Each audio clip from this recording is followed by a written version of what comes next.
Praise the lord. પ્રભુ ઈસુના નામમાં આપ સર્વને પ્રેમી સલામ. પ્રભુના વચનોમાંથી શીખવા માગીએ છીએ.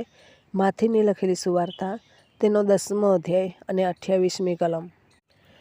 ત્યાં લખવામાં આવ્યું છે, અને શરીરને જેઓ મારી નાખે છે પણ આત્માને મારી નાખી શકતા નથી, તેઓથી બીહોમાં. પણ એના કરતાં આત્મા તથા શરીર એ બંનેનો નાશ નરકમાં જે કરી શકે છે તેનાથી બીહો.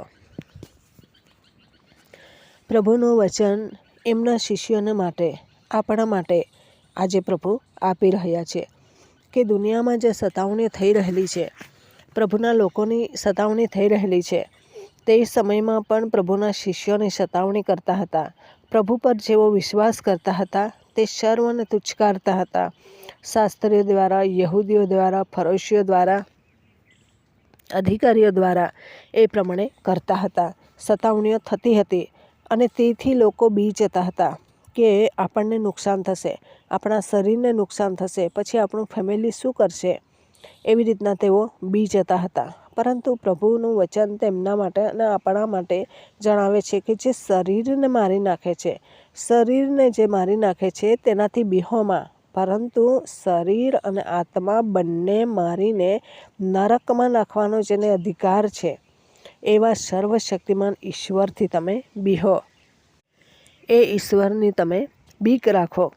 એ પ્રમાણે પ્રભુ જણાવે છે.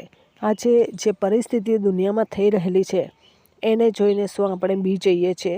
એને જોઈને શું આપણે પીછેહટ કરીએ છીએ? એને જોઈને આપણને ભવિષ્યની ચિંતાઓ થાય છે? પરંતુ પ્રભુ ના પાડે છે. એને જોઈને ડરવાની નથી, પરંતુ જેની પાસે નરકમાં નાખવાનો જેને અધિકાર છે, એવા સર્વશક્તિમાન ઈશુથી આપણે બીવું જોઈએ. જેની પાસે ઓથોરિટી છે, એવાથી આપણે બીવું જોઈએ. આપણે ગમે તેટલું આ શરીરને બચાવીશું, પૃથ્વી પર જીવવાને માટે આપણે કોશિશ કરીશું, એકમાંથી બચી જઈશું, બીજામાંથી બચી જઈશું, પરંતુ આખિરકાર તો જ્યારે પ્રભુનું તેડું થશે, એવા સમયે તો આપણે મરવું જ પડશે. અને તેથી આ શરીરની વધારે ચિંતા કરવાની જરૂર નથી.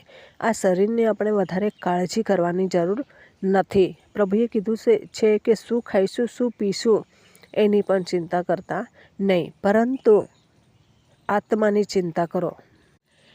આત્મા ક્યાં જશે તેની ચિંતા કરો. આત્માને બરાબર ખોરાક મળે છે કે નહીં તેની ચિંતા કરો. તેની કાળજી રાખો, તેની તકેદારી રાખો. આત્મા બરાબર આત્મિક રીતે છે કે નહીં, હુષ્ટપૃષ્ટ થાય છે કે પછી શરીરને જ પોષ્યા કરીએ છીએ, શરીરને જ તગડું બનાવીએ છીએ, એ આપણે જોવાની જરૂર છે. ગમે તેટલું તંદુરસ્ત શરીર હશે, પરંતુ આખિરકાર તો એ પ્રમાણે એનો નાશ થવાનું જ છે. માટીનું છે, માટીમાં મળી જવાનું છે. પરંતુ આત્મા અમર છે અને એ આત્મા જેણે મોકલ્યો છે એની પાસે જવાનું છે. પરંતુ પૃથ્વી પર આપણે એ આત્માને માટે કંઈ કર્યું નથી, એ આત્મા મૂકનારને આપણે ઓળખ્યા જ નથી, તો પછી કેવી રીતના આપણે સ્વર્ગ રાજ્યમાં જઈ શકીશું? શ્વાસોશ્વાસ જેને પૂરું પાડ્યું છે, જે પરમેશ્વરે એ હેતુથી પૃથ્વી પર માણસને મૂકેલું છે કે એ પ્રભુનો મહિમા પ્રગટ કરે. પરંતુ પ્રભુના મહિમાને બદલે આપણે ઉત્પન્ન કરેલી વસ્તુઓની મહિમા કરીએ છીએ, એમનું ભજન કરીએ છીએ, એમના વખાણ કરીએ છીએ, એમની સ્તુતિ કીર્તન કરીએ છીએ, તો પછી આપણને કોઈ પણ ચાન્સ પ્રભુની સાથે રહેવાને માટે મળશે નહીં. તો આ દિવસોમાં પ્રભુનું વચન કહે છે કે તમે શરીરની ચિંતા નહીં કરો, પરંતુ તમે આત્માની કાળજી લો, આત્માની ચિંતા કરો. અને આત્મા જો તમારો નરકમાં ગયો તો તમારા માટે બહુ ખતરનાક થઈ પડશે. ત્યાં આત્મા કીડો છે તે મરવાનો નથી અને અગ્નિ હોલવાવાનો નથી. આપણે ત્યાં મરણ પામવાના નથી, આપણે ત્યાં રીબાતા અને રીબાતા રહીશું. પરંતુ અત્યારે આત્માને આપણે સારી જગ્યા સોંપીશું. ભજન કરીને, પ્રભુના સાથે સંગતમાં રહીને આપણે આત્માની માટે એક જગ્યા તૈયાર કરીશું, તો પ્રભુ આપણા માટે અજાયબ જેવા કામો કરવા જઈ રહ્યા છે. તો આ દિવસોમાં આપણે કોનાથી બીએ છીએ? સર્વશક્તિમાનથી બીએ છીએ કે પછી લોકોથી બીએ છીએ? અધિકારીઓથી બીએ છીએ? હોદ્દાદાર વ્યક્તિઓથી બીએ છીએ કે પછી ઈશ્વરનું બીક આપણા જીવનમાં છે?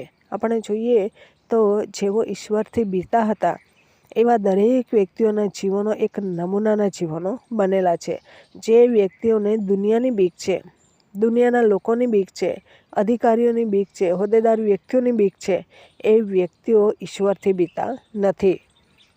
અધિકારી ગણોને આપણે આદર કરવાનો છે, માન આપવાનું છે. પરંતુ ઈશ્વર જ્યારે આપણને પાપથી ચેતવાડે છે, ઈશ્વર આપણને કહે કે છે કે તમે રોંગ છો, ત્યારે આપણે